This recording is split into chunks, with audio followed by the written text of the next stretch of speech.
Hello students, welcome to Career Compass. This is Dipan Ghataliya, tutor for SBL as well as the UK taxation subject in the ACCA.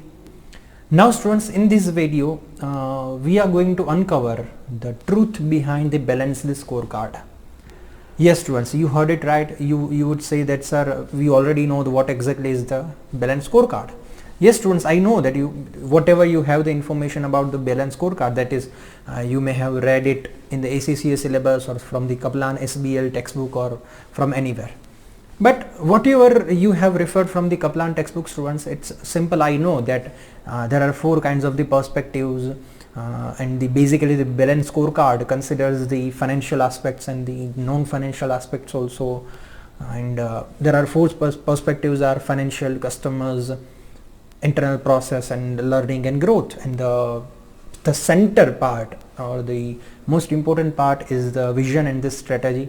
That means that whatever your financial aspects, customers servicing and the customer satisfactions and all things, and your internal process and the learning and growth should be aligned with your long-term strategy and the vision. I already know, and this is the basic students balanced scorecard that is given in the Kaplan.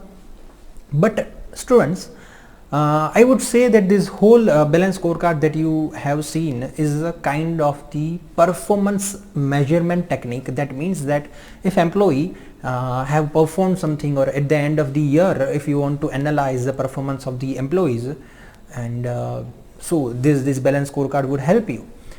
And what you need to do, you just need to see that what exactly is the actual performance and what was the objectives, what was the target that has been given to the employee from perspective of all the four perspectives: financial, customer, internal process, and learning and growth. So we would say that this kind of the structure that you have seen is kind of a result that you get. It's kind of a result whether you have passed or failed, whether your scorecard, whether your performance is balanced or not, or in which perspective you have performed well and in which perspective you have performed very badly. So I would say this whole balanced scorecard that you have learned in your textbook is just a final outcome that to assess the performance. But the concept, the truth, the why of the balanced scorecard, and I would say that how to make your scorecard, students, balanced, is not given in the SBL or not given in your Kaplan. But as per my opinion, you should know these basic things, because it's not just only about that how we are going to assess the performance, but you should also know that what exactly is the problem that balanced scorecard solves, at which situation the balanced scorecard should get applied, and what was the thought process behind the authors when they were developing the whole balanced scorecard. Students, let me give you the basic idea with the help of example that what exactly happened. There was one CEO or the director or the top level person have got the call from the operational level employee. The employee have called and asked that, sir, I liked your mission statement and the vision statement and everything, and I do appreciate all the things, but the customer is in front of me. What should I do? What should I do? So I hope that, students, you got the idea that what exactly was the problem over here. And let me give you another example. What exactly happens, students, in the practical life is that all the board of directors annually come up and meet, and they decide the whole long-term strategy and the planning and long-term objectives, vision, mission, and everything. They just decide. They invest 4 or 5 days and they just do debating. They just discuss everything with the help of the facts. They decided then what should be our direction, what should be our strategy and long-term strategy. Yes, so this all the things will be decided by the top level directors. But students, whatever you have decided, whatever strategy you have decided will be implemented by the different people, will be detailedly planned by the different person. Like it may be production manager, or it may be the marketing manager. So different people at the managerial level or the operational level will be the people who will going to implement your strategy, will be the people who will going to do the detailed planning, and they are the people who maybe the finance director, finance manager will do the budgeting, and maybe different managerial level people will do the resource allocation. So here the problem is that students, the strategy was decided by the different kind of the people, and the execution was done by the different kind of the people. So basically in both the examples, if you see, there was a gap between your long-term objectives, the long-term strategies, long-term vision, and the gap was with the short-term actions. So I would say that long-term strategy was talking about maybe the different things, and your short-term actions was about financial aspects and everything. So there was a gap between long-term objectives and the short-term actions, because the long-term objectives was decided by the top level people and the directors, and the short-term actions was executed by the lower level people. So students, that was exactly the problem. So now that's why students, this whole balanced scorecard idea came up.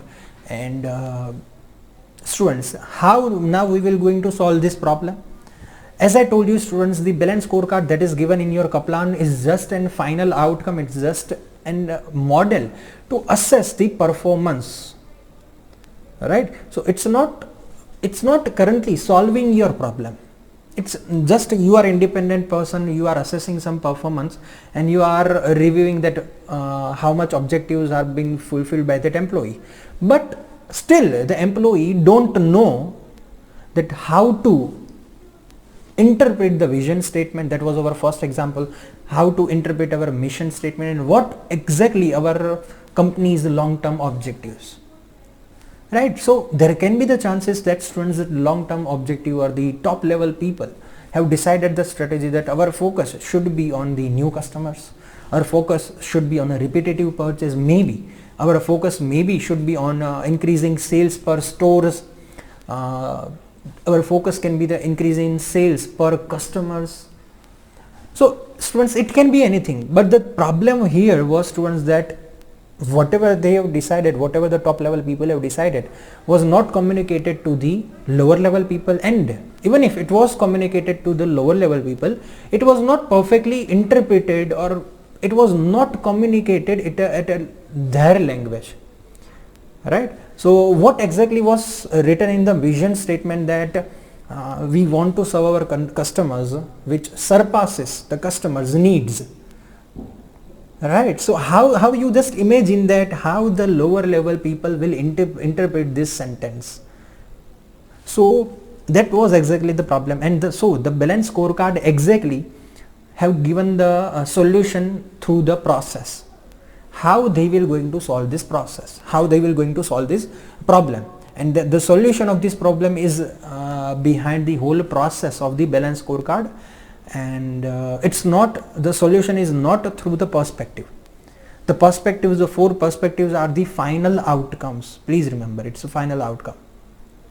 So basically what happened, that the first process that is being suggested in the balanced scorecard is the translating your vision. That means whatever is your vision, you should translate in such a manner that should be understandable by the lower level people. It should not contain any jargons, and it should not be like kind of the things that is not easily interpreted by the operational level people.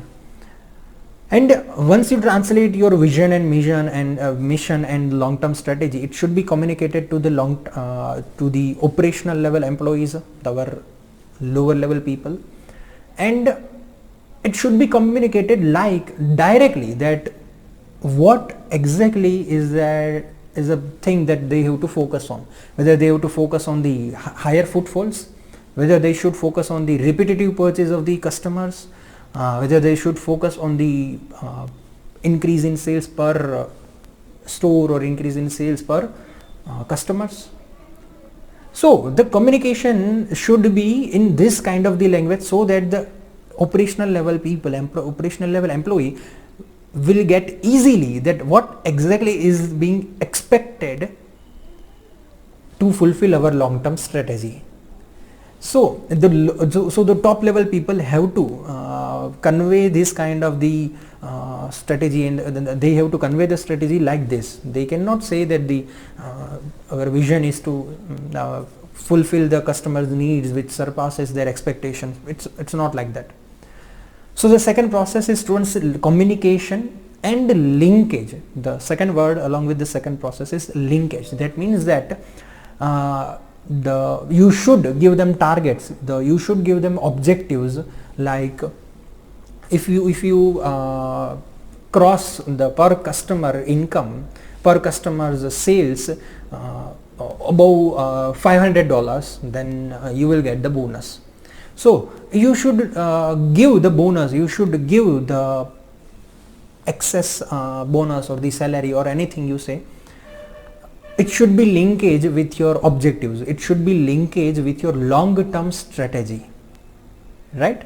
So this is how you can, students, communicate your objectives, communicate your long-term strategy, and you should communicate, and not just communicate, you should also link that long-term strategy with their performance objectives. Now, then after, student, the third process is that once the lower level people have totally got the idea that what exactly was that expected from them to fulfill their long-term strategy and long-term vision, now they got the idea that what exactly they have to do when the customer is in front of them. They don't need to call the CEO that what should I do. Now the third process is, students, planning, business planning. When I say the business planning, students, it's a simple like what are the tasks that we need to do, what are the projects in front of us, and what project should be selected, how should we allocate our resources, and how we will proceed further to execute the project. But students, why they have given the third process as business planning? Because, students, to fulfill our long-term strategy, not all the projects will help us to fulfill our objectives, long-term objectives. There can be the 2 to 3 of projects which can benefit us in a longer term to fulfill our vision or to achieve our vision. So that's why over here, when you are selecting any project or when you are allocating your resources, it should be allocated to that project only which helps you achieve your long-term visions. So that's why, students, the business planning is included as a third process.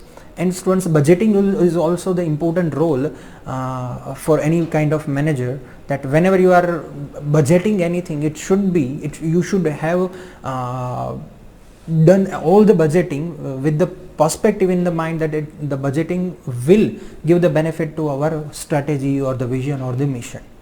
So whatever you are doing, whatever planning you are making, you should keep in your mind that I want to achieve this long-term vision.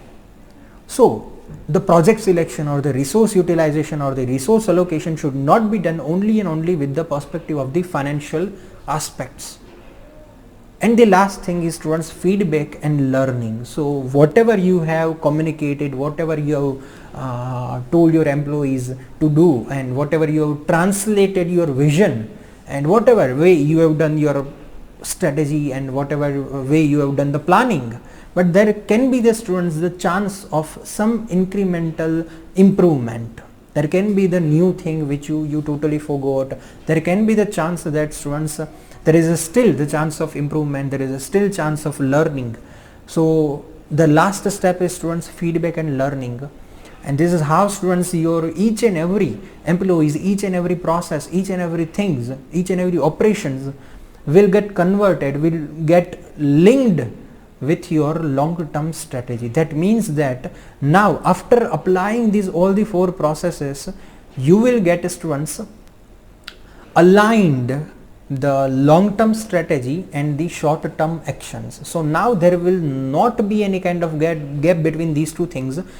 All the people who is doing your short-term actions will consider your long-term strategy 110%, because you have communicated very well, as well as your, students, your performance objectives are linked with the long-term strategies, and you have done the planning also according to that. So this is how, student, you can apply the balanced scorecard. And after applying this whole process successfully, students, at the end of the day, at the end of the year, students, when you assess any employee's performance or assess any performance, you will get a balanced scorecard, you will get a balanced performance. So I would say that whatever the given there in the Kaplan, the balanced scorecard concept is just kind of final result. It's nothing. They cannot, students, give direct benefit to your performance. It's just final result, that whether you are passed or failed. So this is the process, students, you should keep in your mind. It may be possible that if you have to apply your balanced scorecard, you can use this knowledge so that examiner will get impressed, and it's for your conceptual clarity also, students. So here we are done with the concept, students. Thank you.